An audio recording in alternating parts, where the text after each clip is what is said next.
Hi guys, it's Nicole, and I'm back with October's Hop series, which is for the love of crafting and sharing. And for the theme of October, I basically just kind of gave a die cut challenge, and that could have been digital die cuts, manual dies, die cut like ephemera packs, anything kind of revolving around dies, die cuts, that kind of thing. For my layout, I am still working through the 6x6 double page sketches from Scrapbook Generation. This one is sketch number 18, and when I was originally looking at it, I just wasn't feeling the banners. And the original sketch shows banners that point sort of coming from the top and then coming from the bottom with a strip of photos going through the middle. And I just kind of wanted to do something different. And so I am attempting to kind of make a scene. And I did leave the video clips in the order that I recorded them because I did want to share with you guys that sometimes my layouts aren't always the standard formula of getting background papers, trimming photos, figuring out from that point.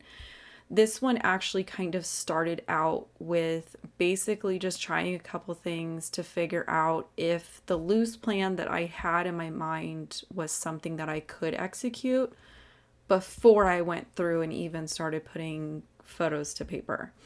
So at the beginning, I was just showing you that I was doing some inking on paper, which you guys will see what that is going to turn into. And here I finally opened my birthday present from my in-laws. My mother-in-law recently found Jennifer Maguire on YouTube and fell down that rabbit hole and insisted that I needed a Gemini Junior. So I was like, yeah, that would be a good birthday present and stuff. So after it took me a while to get it out of the box, I had listen, let's face it, at this point I am a mess. I thought they didn't ship me the power cord. Turns out it fell out of the box onto the floor. Figured it out. So I cut that stuff out of the video because it was just it would have been a lot of bleeping. So originally I started cutting out some of my title pieces with the sandwich that is sort of in the instruction book. And I actually liked the fact that the letters really do stick to the magnetic shim. I guess over time, using them like that, your plates can kind of warp. So I did the hack that Jennifer Maguire shows on her video about taping them together. However, you do lose the magnetic ability. So here is where I've got them taped together, and you can see that my A and my M shifted. So that was when I kind of figured out that if I'm sending smaller dies through, which was pretty much everything I used on this layout, that I needed to pull out some tape. So I'm just using the scrapbook.com brand of their Post-it tape. So I went through and cut 3 layers of all my letters out of just white cardstock, and then I did the top layer are both Doodlebug petite prints, like the 6x6 pads that I showed in one of my original prep videos where I was talking about keeping basic pads within easy reach to be able to grab for those B-sides and stuff. And then I am pulling out this set of sentiment strips because I decided that I wanted to replace the banners that were shown on the sketch with a die cut scene. And so the ones on the bottom, I'm going to kind of make my own little green pipes from all the different Mario games. At this point, I didn't know what I was going to do with the top. I kind of had some ideas, but basically I wanted to still give the feel of what those banners represented on the sketch, but do something different. I went ahead and pulled out this distress paint that it's not like a sponge. It's kind of like a weird plasticky, SOS pad type thing. I kind of wish it was a sponge. That's the only thing that I wasn't able to find to link below. Scrapbook.com had a bunch of other colors, but they don't have the white with that. But you can easily just use white acrylic paint and a sponge and get the same effect. So here I'm just making some dickers. Basically, I'm gluing all those layers together that I had cut out. And then you can see all the little sentiment strips that I've cut out on the left. And then I've got sort of my pipe pieces, which are basically, I just cut smooth white cardstock into 3-inch widths and then didn't really measure the heights. I'm just going to kind of have them be varying and not really measure and just cut them off. However, I will tell you that all of those sentiment strips that I've got cut over there on the left, I ended up in the trash because I wasn't paying attention and I used a sentiment strip that was a little bit smaller than a 3-inch width and I needed it to be bigger. So I ended up recutting all of those and the layers and re-inking it. But things like die cutting and gluing all the pieces together and stuff is kind of relaxing to me. This is a lot of times what I will do when I feel like I need to sit in on my 4th graders class and just kind of make sure that he's where he needs to be and he's paying attention, but I don't need to engage with him. I don't need to distract him. And this is kind of something quiet that I can do. And then I picked out some pattern paper to use as my background. And this is just some Lawn Fawn paper. Lawn Fawn is one of those brands that I don't really think about purchasing very often. I have a ton of it because I bought a D-stash box from somebody and it was like Bella Boulevard and Lawn Fawn, like tons of like 4 or 5 inches worth. And I keep going into my paper stash and pulling these Lawn Fawn papers because they're basically intentional B-sides. Like there will be 1, maybe 2 patterns in their quote unquote collections that are like a multi-colored print, but everything else is B-sides and not like super big patterns either. So I just kind of picked a like light blue aqua kind of color to do as my background because again, I'm not necessarily trying to replicate the background on a Mario game, you know, where you run from the left to the right and you jump over things like that. I didn't want to like completely try to copy that. I've done something similar in a class for my local store. I just kind of wanted it to have the feel and the nostalgia of those games and kind of just that. I'm explaining this terribly, but I didn't want it to look like a specific like level in one of the games. I just kind of wanted it to be playful and fun and kind of pick up on some of those elements that anybody that's played a Mario game, if you've ever seen a green pipe somewhere, like it makes you think of Mario. So as you can see here, I've just gone through and just kind of no rhyme or reason to the height of them. I just wanted them to look different. I didn't want them to be like all super lined up and anything like that. I went real left field from the banners on the sketch. Like the banners on the sketch are all the same size and they mirror each other. They're very linear.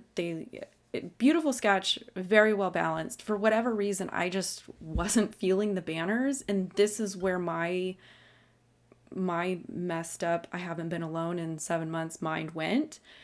And I will tell you that this layout took me 5 days, start to finish, and that's not sitting here all day every day.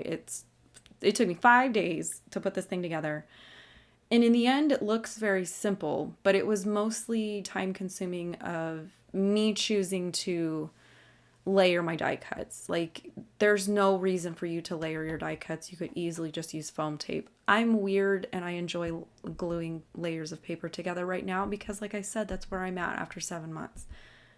Don't hate me for that. But I did want to touch on the dies that I'm using. And oh shoot, I forgot. I was supposed to insert an image in the video. I will probably put it after the process and before the layout examples. I basically took a picture of the dies that I was using because I wanted to be able to share with you guys that you can take basic, simple dies and turn them into whatever you want.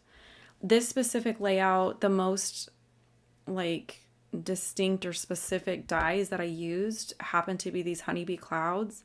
And I have to tell you, I absolutely love these things. I like the fact that you get the mirror image of each one. So you've got 6 total. There's 3 separate shapes and sizes, but you get the mirror image of it. And that's one of the things that kind of bugs me sometimes about cloud dies, is that sometimes I want them to be mirrored. And I know you can just flip it over, but if you've ever done manual die cutting, you know that like almost embossed like edge that you get to it, that when you flip it over, it looks wrong. I'm not saying don't do it. I'm just saying like you look at it and you're like, oh, but it's so much prettier on the other side. So anyways, I love these cloud dies. And to me, they're a basic for me. The sentiment strips, again, are a basic type of die. Like, their intended use is to cut out sentiments to put on your card. I bought them and have used them for other things, but in this sense, I just used it as a skinny rectangle, and you don't even need a die to do that. I could have easily just used my paper trimmer and cut them, but I was again, I issued a die cutting challenge for my own hop, so I felt like, you know what, I'm going to use dies. I enjoy the process. I find it relaxing to do a repetitive type of thing like that. So that was kind of where I went. And then when I was playing around with stuff, I kept looking at the sketch, and like I said, the banners, like if you are in the class and you have the sketches, you know what I'm talking about. You almost think that they're wrong, like they're upside down, because typically their sketches, the banners come from the photo area and not from the edge of the layout. So that was kind of what inspired me to, when I was laying out my dies, and I kind of showed you guys in the clip before this, like I had laid out the dies before I cut anything to figure out what I wanted to do. And some of them I flipped upside down, and I was like, you know what, I'm going to go with that, because to me it mimics the upside down banners on the sketch, and it fills in the space, because I was worried about pipes coming down from or coming up from the bottom, and then you've got just kind of floating clouds, and I'm not getting that mimicking of the sketch. So for me, I just flipped the clouds upside down and got that. Then I got the dumb idea to stitch them, and I stitched one just to kind of see how it was, and I figured if I hate it, I'll pick the stitches off, I'll cover the holes with a new cloud and be done. And I did one, and I was like, oh, it's so cute. Like, oh, this was bad. 2 days later, I had stitched clouds, and then I thought, okay, let's move on. Nope, at this point, I'm like, oh, I kind of feel like the pipes need something. So I just put like some straight lines of green thread up them. That I can't describe anything today. Basically, I just did a couple rows of stitches. Like, they don't go straight from the bottom to the top of the pipe. They're just kind of random. I just wanted them to have some of that same texture that the clouds were going to have. And clearly you can see over here on the left, I'm using my Twilight DVDs to hold down these, the letter dies as they were gluing, or the glue was drying, because I didn't think about it. I had no intention to stitch on the alphabets, but when I glued them on top of stitched clouds, they would not lay flat no matter what I did. And I knew if I stitched through them that they would be secure, they would be flat, but I was not looking forward to stitching them. If you do stitch through layers of cardstock like this, or like foam thickers or something, I kind of slowed this part down, and hopefully you'll see it right here.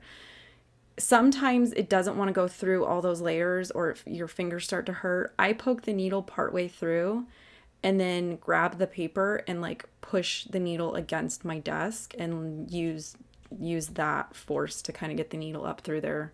But like I said, I was 3 days into stitching, and my little hands were hurting.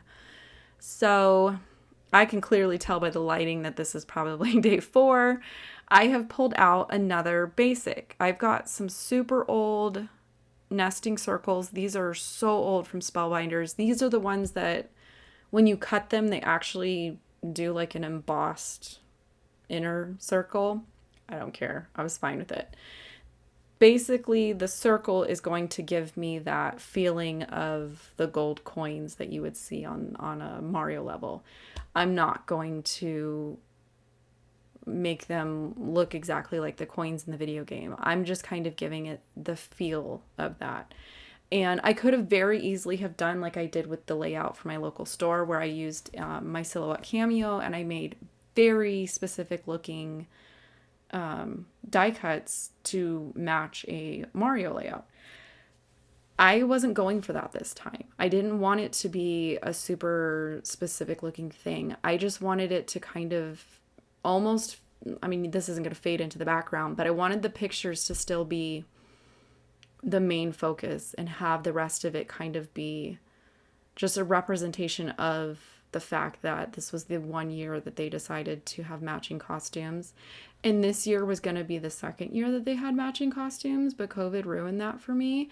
And I'm not saying I'm bitter about it, but I'm a little bit bitter about it. So we're going to hope that come next year, they still want to do this idea, because the mom in me that wants matching Halloween costumes is hoping that next year they will want to do it.